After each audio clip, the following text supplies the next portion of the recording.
bem-vindo ao Limão Siciliano, podcast que vai te inspirar a transformar os limões da sua mente em uma doce limonada, ou seja, uma vida mais leve, produtiva e bela.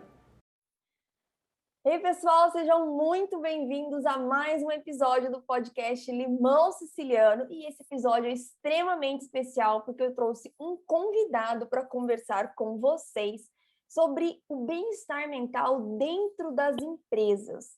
Qual é a relação do que as pessoas precisam relacionado ao bem-estar mental com as ações e como a forma que as empresas têm conseguido ajudar? E eu trouxe aqui para essa conversa o Eusébio, que eu conheço há muito tempo, né? Já trabalhamos juntos, ele tem uma atuação muito legal aí no meio corporativo e também com atendimento clínico, ele é psicólogo comportamental e ele tem justamente essa visão completa, porque ele atua no atendimento das pessoas, né, da pessoa física e atua também com consultoria dentro das empresas. Então, vamos entender como ajudar melhor pessoas e empresas aqui no podcast de hoje. Eusébio, meu querido, seja muito bem-vindo e muito obrigado por aceitar meu convite para participar aqui do nosso podcast.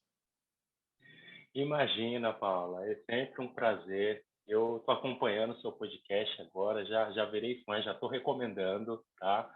Estou achando fantástico esse trabalho que você está fazendo.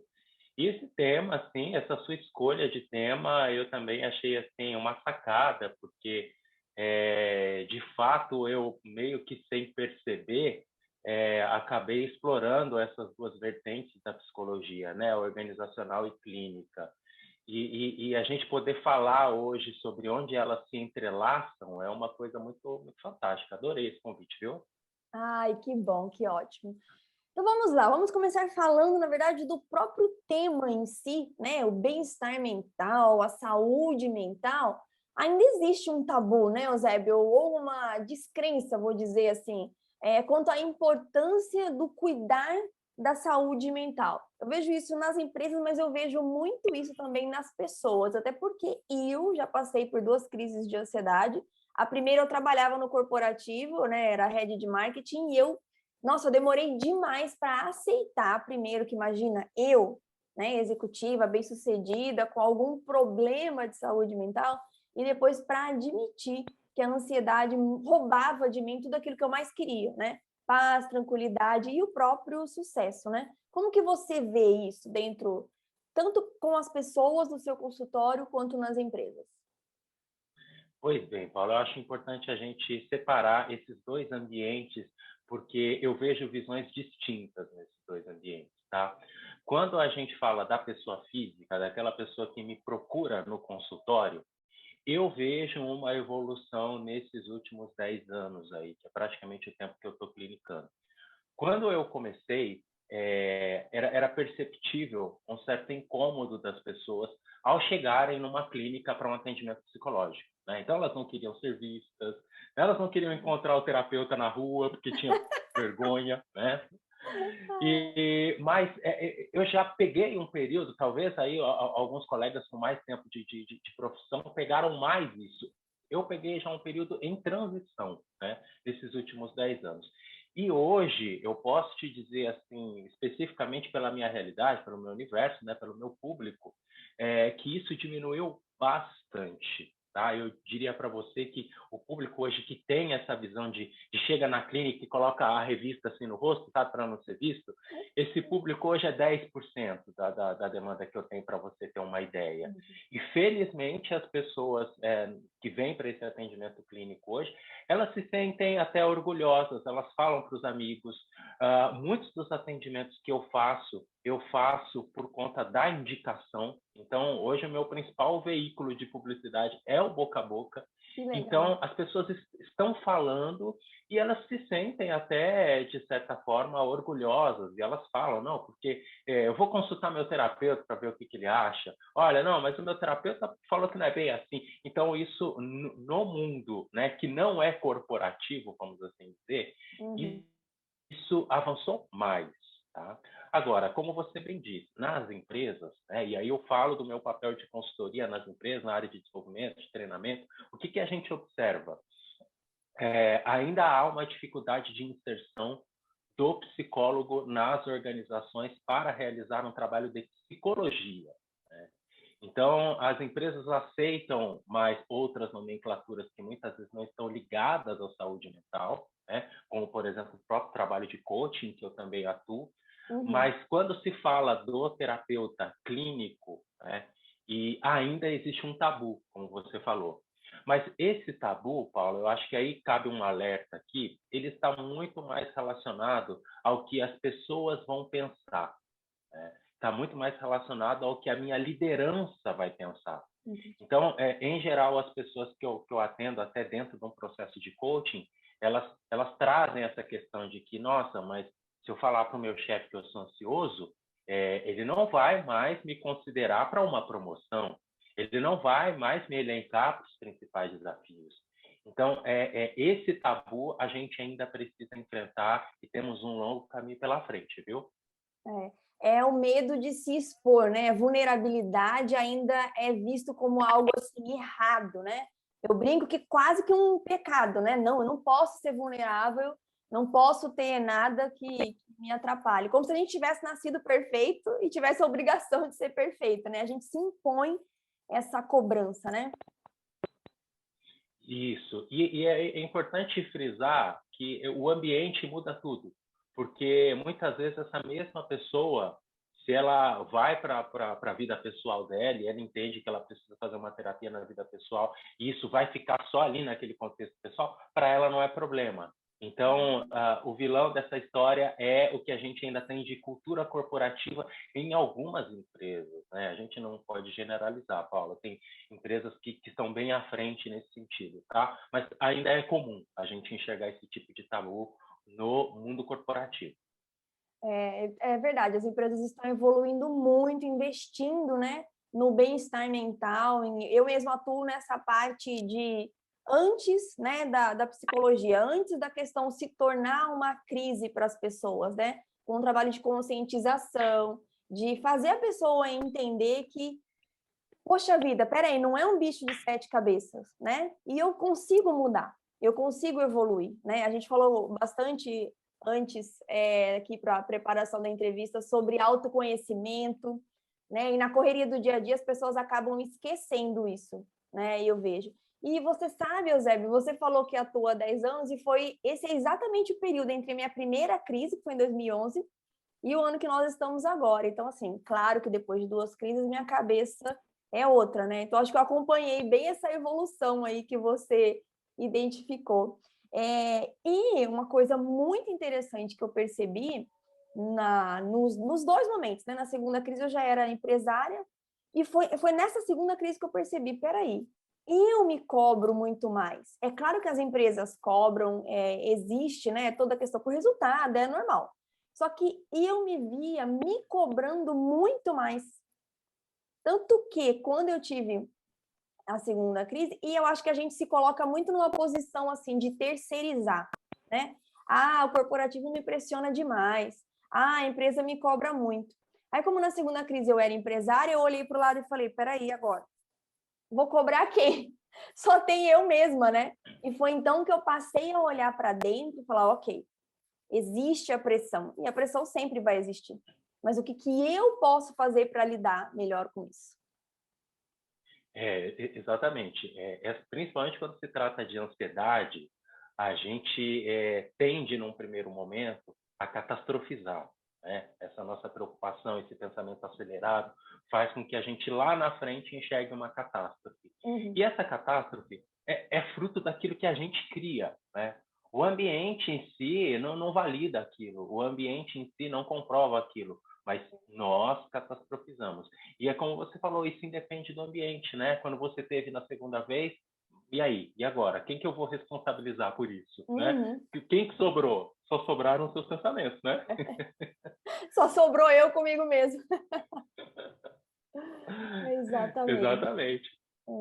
E o que você mais vê ou mais recebe, ou mais percebe assim, de demanda das pessoas, né? O que tem chegado, quais são as principais necessidades, até aqui para que as pessoas que nos ouvem possam também se identificar, porque eu vejo assim, quando a gente ver uma outra pessoa com um problema parecido, isso dá quase que um alívio, né? Uma sensação de, nossa, não é tão anormal assim. Peraí, né? Isso é normal.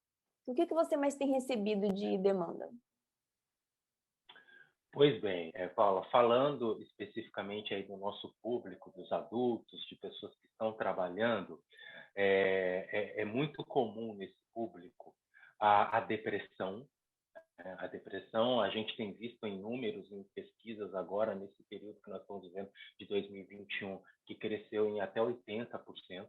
Então, isso está, sim, se refletindo no consultório. Eu percebo essa chegada de mais pessoas com depressão, né? E a ansiedade, que é o mal número 1 aí do brasileiro, né? Nós estamos aí há muito tempo figurando entre os países com mais pessoas ansiosas. Então, esses costumam ser aí o carro-chefe, né, da clínica.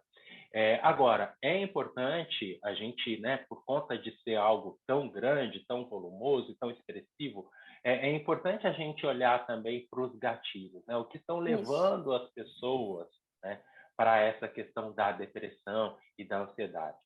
Falando de depressão especificamente, a gente hoje tem também acompanhado as expectativas das pessoas que estão no home office e no princípio, existiu aí um encanto, né? A fábula do home office, que vai ser maravilhoso, que vai ser perfeito, que eu vou trabalhar de casa e que meu filho vai estar aqui junto comigo e vai sobrar mais tempo para eu fazer todas as outras coisas. E isso acabou deprimindo muita gente sem que essas pessoas percebessem, Paula, porque essa fábula não existe. Né? Em todas as modalidades de trabalho existem vantagens e desvantagens. Exato. Então, até ontem eu estava acompanhando o número de uma pesquisa de uma grande empresa de recrutamento no país, que dizia que pelo menos 78% das pessoas querem voltar para o escritório para trabalhar pelo menos em tempo parcial. Né? Então, é um número expressivo. Né? E aí, como essa não é a realidade para muitas empresas e também não é a realidade do momento que a gente vive dessa nossa crise sanitária, isso faz com que muitas pessoas se agravem, né, na sua saúde mental e, claro, tenham como consequência a depressão. Então, a gente precisa, como você usou essa palavra aí agora no comecinho, do autoconhecimento, tá muito bem calibrado para perceber isso. Porque, caso contrário, eu me deixo levar pelas notícias que estão aí, de que home office é maravilhoso. Tá? E, às vezes, o home office, por exemplo, não está sendo tão bom assim para você. E aí você precisa de estratégias para lidar com isso. Então, resumindo, muita gente está deprimida hoje com essa nova forma de trabalho que nasceu como um improviso e muitas empresas ainda estão organizando, né? E muita gente também está deprimida com o desdobramento disso. Como isso se desdobra em metas, como isso se desdobra em entregáveis, como isso se desdobra em avaliação de desempenho. E aí eu caio naquela crença de que eu vou ter que ficar assim mesmo, eu não vou poder deixar a minha empresa agora, porque nós estamos num momento de crise, então aquele processo seletivo que eu ia fazer para me recolocar, eu já não vou fazer mais, então eu me sinto prisioneiro dessa situação e dessa empresa. Isso é o que eu tenho visto com mais recorrência aí nas pessoas que vêm procurar um atendimento clínico por conta da saúde ocupacional. Entendi. E pegando o gancho aí, eu vejo que o trabalho acaba trazendo mais estresse e ansiedade, a própria depressão, né? São diversas coisas da vida, mas como a gente passa a maior parte do tempo trabalhando, é essa, não o trabalho em si, mas a relação com o trabalho, né? E você vê assim que as pessoas elas esperam ou desejam até que a empresa faça algo para ajudar, traga, né, soluções ou até ferramentas para melhorar o bem-estar mental delas? Sim, olha só, é curiosa essa sua pergunta, porque nós estamos acompanhando já há um bom tempo uma movimentação das empresas para dar conta desse novo momento. Uhum. Mas o que acontece? Em boa parte dessas ações, a gente vê muito o estrutural, o físico, né? O concreto. Então, assim, eu ajusto horas, eu compro um computador novo, eu mando uma poltrona, uma cadeira nova para o colaborador trabalhar. Então, está tudo muito neste nível. Mas o que é que as pessoas realmente estão querendo, estão precisando? Qual é a necessidade das pessoas nesse momento? Não está tanto nesse físico. E a gente tem que tomar muito cuidado com isso, porque enviar uma cadeira nova, giratória, flexível e tudo mais para o profissional e cobrá-lo em demasia depois por resultado não resolve o problema. Então, o que as pessoas estão esperando, os profissionais estão esperando das empresas nesse momento, é justamente uma visão humanizada do trabalho, né? A flexibilidade, né? E aí a gente precisa inserir as palavrinhas mágicas desse momento, né? Soft skill. Então, negociação, flexibilidade, comunicação. Então, resumindo, os profissionais hoje estão esperando soft skills, tá? Dos seus líderes e das empresas onde eles estão trabalhando. E não somente uma estrutura física montada com escritório, com mesa, com cadeira, com internet banda larga, para que eles possam produzir mais e se sufoquem com aquilo, tá? Sim, perfeito. Porque a produtividade, eu falo, começa sempre na cabeça, né? Não adianta você ter toda a estrutura por fora, inclusive a profissional, né? Eu digo a capacidade cognitiva, a inteligência, as formações necessárias, habilidades técnicas, se você não tem um fortalecimento mental, né? Se você não tem a mente preparada para passar por toda essa situação. Muito interessante, muito, muito boa a sua visão, a sua colocação. E assim, a gente comentou aqui no começo que é pontual, né? Algumas empresas ainda que acabam não entendendo a importância do bem-estar mental, mas tem muita empresa, muita corporação já se movimentando, né? Graças a Deus, estamos evoluindo todos, né? Eu acho que nós somos empurrados para essa evolução aí e temos que aproveitar a oportunidade para olhar para dentro também. E quais são assim as práticas que você vê, o que você tem até colaborado com as empresas para elas implementarem nessa relação? Não sei se são programas de bem-estar, cuidado, né? O que elas têm feito? Olha só, Paula, acho que a primeira coisa que uma empresa precisa fazer para poder lidar com tudo isso que nós estamos vivendo em 2020 e 2021 é ter um olhar diferenciado para esta situação. Como é que esse olhar diferenciado acontece? Pela formação de um comitê, tá? Algumas empresas chamaram de comitê de crise, outras do comitê de Covid, enfim. É importante que a empresa se mobilize, né? Que reúna profissionais, e muitas vezes a gente vai chamar esse grupo de profissionais de squad, né? Que vem da metodologia ágil, pessoas de áreas diversas, né? Para quê? Para terem ideias. Nessa hora a diversidade conta muito, nessa hora o olhar para as pessoas conta muito. E aí é por meio desse comitê de crise que muitas coisas boas começam a surgir, né? Tanto na flexibilização do trabalho, quanto na renegociação ali de entregas, dos acordos de desempenho, do suporte emocional a essas pessoas. Então, eu diria que essa primeira prática, inclusive para quem está nos assistindo hoje, para quem está nos ouvindo hoje, se ainda está nesse limbo, pense nessa ideia, tá? Do comitê, Legal. De trazer um grupo de pessoas para estruturar ações que vão combater tudo que a gente está vivendo de ruim nesse momento, porque isso funciona, tá?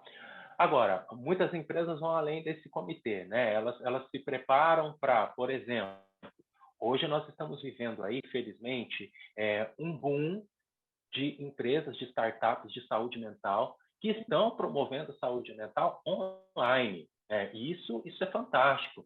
Nós vivemos aí também, não há muito tempo, a própria liberação do Conselho Federal de Psicologia, né, para que a gente tivesse mais de 20 sessões e não fosse apenas uma orientação psicológica como era antes. Então, hoje as pessoas podem fazer uma psicoterapia online, né, e isso facilitou muito esse processo. E muitas empresas estão de olho nisso e estão buscando esse tipo de suporte também para os seus profissionais. E olha que coisa interessante, né? Porque aquilo que a gente comentou no princípio, né, que era vergonhoso, profissional, até mesmo se deslocar para ir até uma clínica para fazer um atendimento e como é que o meu gestor vai ver isso e tal. Hoje a gente vê empresas no outro extremo, né? Gestores que ali no seu feedback de desempenho né? Colocam à disposição para o profissional um suporte emocional, porque eles Excelente. observam que aquela pessoa precisa disso. Então, a empresa hoje disponibilizar esse suporte emocional, esse suporte psicológico, principalmente vindo de um meio externo, que é para não ter tendenciosidade, é excelente, tá? Muito legal, muito legal. É uma evolução enorme, né? Nossa, do que eu vejo de quando eu era gestora nessa área, é uma evolução enorme mesmo, quanto crescimento, quanto aprendizado, né? Nós vivemos num tempo, né, Paula, onde ser encaminhado para uma psicoterapia era sinônimo de demissão, né? É. Então, assim, é porque não tem mais jeito, então eu preciso demitir essa pessoa, vamos colocar isso no programa de outplacement dela, vamos colocar um psicólogo para ajudá-la porque a gente vai demiti-la. Então, essa foi a visão, né, da utilidade da psicologia por muito tempo, né? Hoje não. Hoje, muitas empresas estão vendo o apoio psicológico como um instrumento que fundamenta a alta performance, né? Olha que Virada, diferença de visão, né? E as empresas, os players que estão sabendo utilizar isso, estão se dando muito bem, né, Paulo? Nós vemos isso. sim. Sim, porque eu falo que a nossa saúde mental, que já foi vista há muito tempo ou como algo negativo que nos denigre, né? Que denigre a nossa imagem, como você mesmo colocou, ou como um artigo de luxo, né? Tipo, ansiedade é frescura, depressão é coisa de gente rica, né? Quem tem dinheiro que consegue tratar isso. Hoje, bem-estar mental, eu vejo saúde mental como sendo base, né? É base para o sucesso que a gente quer alcançar, inclusive o sucesso profissional, né? Então, a alta performance, ela acontece se você tem essa base mental forte, né? Exatamente. E a alta performance que se sustenta, né, Paula? Porque Perfeito. às vezes a pessoa que está nos acompanhando aqui vai falar assim, não, mas eu tenho alta performance e eu não ligo para essas coisas. Eu não dou atenção à minha saúde mental porque eu acho que eu não preciso, né? Pois é, mas por quanto tempo você sustenta essa alta performance? Né? É. A que custo? Porque para muitas pessoas a alta performance custa o relacionamento dentro de casa, com a sua família, a atenção com o seu filho, enfim, várias outras questões. Então, é muito importante eu, ao mesmo tempo que eu tenho alta performance, eu me cuidar para saber se eu consigo sustentar essa alta performance. Porque chegar ao pico, né, ou ser promovido, ou entregar uma meta muito interessante, isso está ao alcance de todos. Né? Sim. A questão é se manter lá. Esse é o paradigma que o profissional precisa superar hoje. É, verdade. Até porque tão importante quanto alcançar, né, esse sucesso que a gente deseja é a jornada, né, Eusébio? Porque a conta vai chegar, né?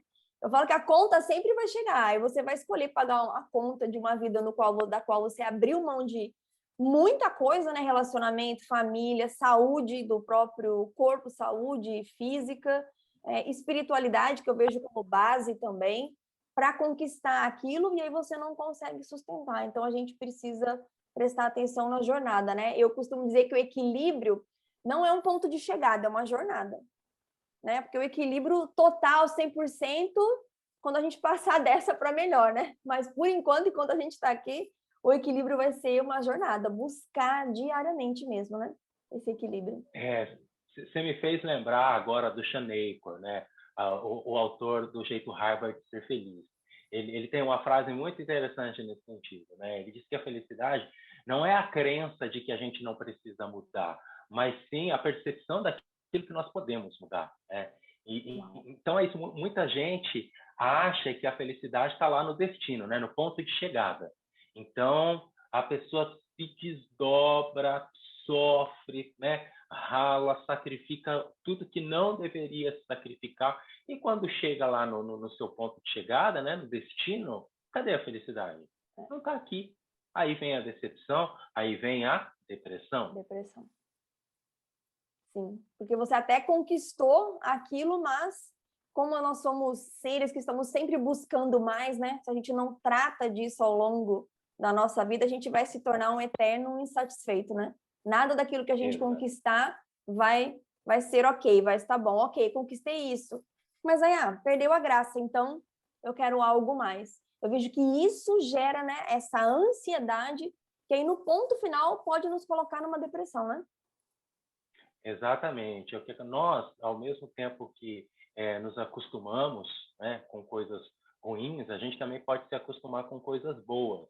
Então, a gente tem uma conquista, a gente logo se acostuma com ela, né? E isso é da nossa natureza, isso tem um valor evolutivo também. Então, a gente precisa tomar muito cuidado com aquilo que a gente define para a gente antes de praticar a gratidão, porque as pessoas hoje elas entram numa loja, elas desejam muito ali, sei lá, uma peça de roupa, né? Mas antes de sair da loja, elas já estão pensando assim, nossa, mas a próxima vez eu vou comprar aquela ali, né? Isso, E exatamente. ela nem curtiu aquela, né? É, Ela não aproveitou, ela não expressou gratidão. E aí que mora o perigo, né? Essa compulsão que nós compulsão. vivemos hoje, né? Pela tal da felicidade, pela tal da realização, sem nos atentarmos à importância que a gratidão tem. Isso. Eu falo que a insatisfação é um veneno para a ansiedade. Só que a gente não percebe, porque é no conta-gotas, né? Igual você falou, todo dia ali comprei isso aqui, nossa, mas já perdi a graça, já quero mais. Ou então até profissionalmente conquistei algo, mas e o próximo, né? E o próximo cargo? E a próxima viagem? E a próxima premiação? Ao passo que a gratidão, o fato de você, o hábito, né, de você ser agradecido, pode ser um antídoto contra a ansiedade, né? Porque ele acalma você, ele te traz esse senso de poxa, né? Curtir essa conquista, isso que eu tenho, que eu conquistei, deixa eu aproveitar para depois começar a pensar no próximo passo, né? Ou na próxima compra. Exatamente, isso é muito importante. Tem um autor que é considerado aí o pai da psicologia positiva. Para quem nunca leu nada sobre psicologia positiva, fica aqui um excelente convite, porque é uma área da psicologia que se dedica inteiramente à pesquisa da saúde, da felicidade e não da doença, como a psicologia se dedicou aí por muitas décadas.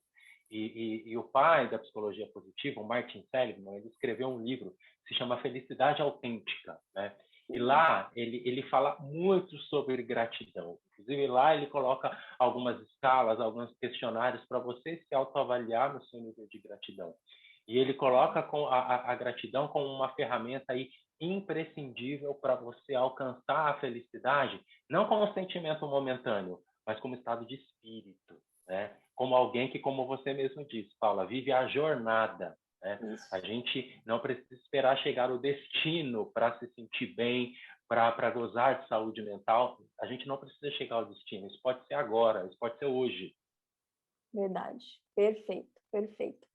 E, Eusébio, para a gente finalizar, o que você deixaria aí de dica, de conselho, de instrução para as pessoas, né? E também para as empresas iniciarem esse processo de olhar para dentro, de autoconhecimento, de bem-estar mental? O que você deixa aí de mensagem para a gente? Pois bem, olha, vamos falar para esses dois públicos, então. Se tratando das empresas, eu acho que é sempre bom, quando a gente fala das empresas, a gente pensar naquilo que é exequível, né? Porque nós temos Perfeito. empresas que estão com um mega orçamento hoje e podem colocar ideias hollywoodianas em prática, né? E nós temos aquele empresário que está com o caixa muito mal e ele não tem condições de investir muito para sair dessa crise hoje. Então, vamos pensar aqui em coisas que são execuíveis, que são tangíveis para todos os empresários hoje. Tá? Eu diria que hoje o ponto principal para quem é empresário, para quem é líder, para quem está à frente de um negócio, é a capacitação. Tá? E olha que hoje capacitação, principalmente nesse momento que a gente está vivendo, está muito mais acessível. Existem capacitações, tá? E quando eu falo capacitação, eu quero colocar aqui um entre parênteses nessa capacitação, que é uma capacitação de soft skills, né? Perfeito. Pegando o gancho até naquilo que nós estávamos falando agora há pouco, né? Da Uhum. necessidade que as pessoas sentem nas empresas. Então, assim, invista numa capacitação em soft skills, né? Vá conhecer, estudar sobre comunicação não violenta, que é uma coisa extremamente útil para um momento como esse, né? conheça, estude um pouco mais sobre inteligência emocional. Eu, no próprio LinkedIn, acompanhei nas últimas semanas vários grandes grupos de educação que estão oferecendo, inclusive, cursos de inteligência emocional de graça, né? Então, está ao alcance das pessoas. Então, essa é a dica que eu quero dar, que não envolve tanto custo, que não envolve tanto investimento assim, que toda pessoa que está à frente de um negócio hoje precisa, né? E precisa não só aprender isso, cascatear para as lideranças, fazer com que isso chegue nas pessoas, tá? Então, esse é um momento onde uma capacitação de soft skills cairá muito bem para quem está à frente de um negócio, tá? Ótimo. E para quem hoje, né, está ali sofrendo, né, dentro de uma empresa, passando por muitas dificuldades, está nesse cenário típico que a gente falou de estar se sentindo preso, eu quero dar uma dica aqui mais específica para essa pessoa, né? Trabalhe aquilo que eu chamo de diálogo explicativo, tá? O diálogo explicativo é uma ferramenta, inclusive, proposta pelo Daniel Pink. Daniel Pink é aquele autor da Motivação 3.0, do Vender é Humano. É um cara que traz ferramentas muito interessantes. Inclusive, no livro dele, Vender é Humano, ele fala sobre o diálogo explicativo. O que é o diálogo explicativo? Toda vez que você estiver diante de uma situação adversa, você faça a seguinte pergunta: isso que eu estou vivendo é permanente? Então, vamos imaginar que você perdeu seu emprego hoje, né? Então, você perdeu seu emprego e aquilo tem um potencial enorme para te deprimir.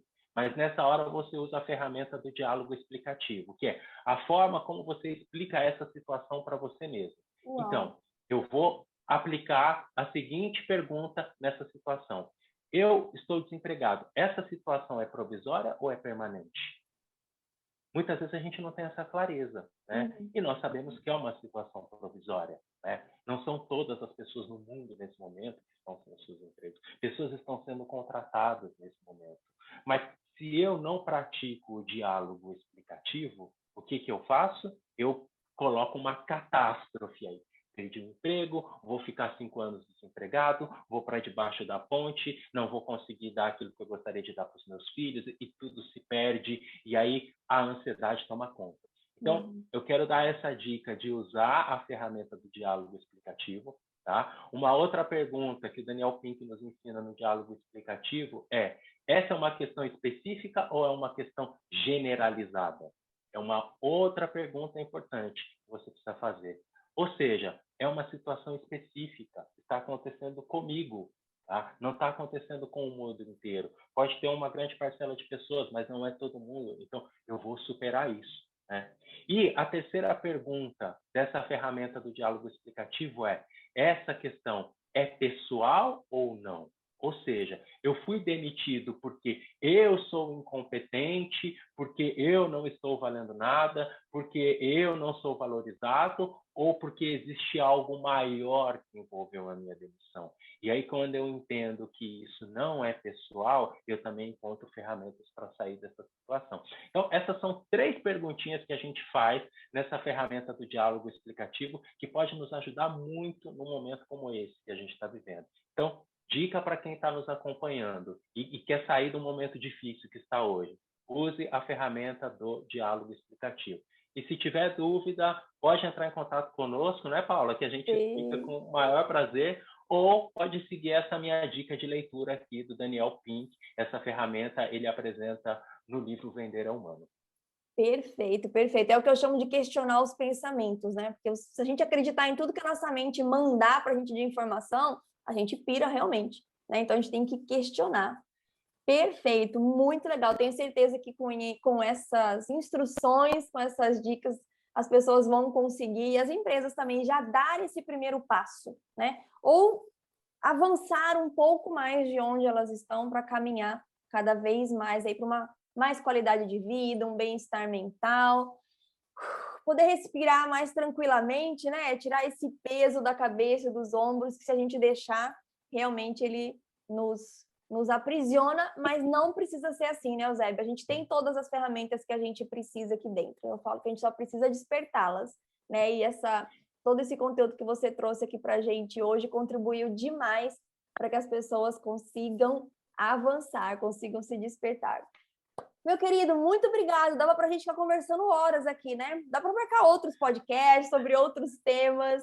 Muitíssimo obrigado pela sua disponibilidade, pelo seu conhecimento. Foi um prazer te entrevistar, foi um prazer ter você aqui no Limão Siciliano. Que a ideia é, né, ajudar as pessoas a transformar os limões da mente em uma bela, doce, refrescante limonada, que é bem mais gostosa, não é não? Exatamente, que não é qualquer limonada, né? É uma limonada com limões selecionados sicilianos. Olha só. Exatamente. Obrigada, viu, Eusébio? Obrigada mesmo pela sua participação. Foi excelente, foi muito bom poder conversar com você aqui hoje. Imagina, foi um prazer enorme estar aqui e eu estou aqui à disposição. Quando você tiver outro tema, quiser me convidar, será uma honra estar aqui e contribuir aí para todas as pessoas que te acompanham e para esse sucesso que você está fazendo aí. Sou fã, tá? Obrigada, meu querido. Pessoal, obrigado para vocês que participaram, assistiram, ouviram o nosso episódio de hoje. Se você está vendo pelo YouTube, não se esqueça de se inscrever no canal, curtir, porque teremos muitas outras entrevistas e conteúdo aqui para vocês. Compartilhe esse material, né? Eu sempre falo para a gente não ser curva de rio, não deixar aquilo de bom que a gente recebe ficar parado aqui, não. Vamos deixar fluir e compartilhar tudo que tem nos ajudado. Um beijo enorme no coração de todos vocês e até o nosso próximo episódio.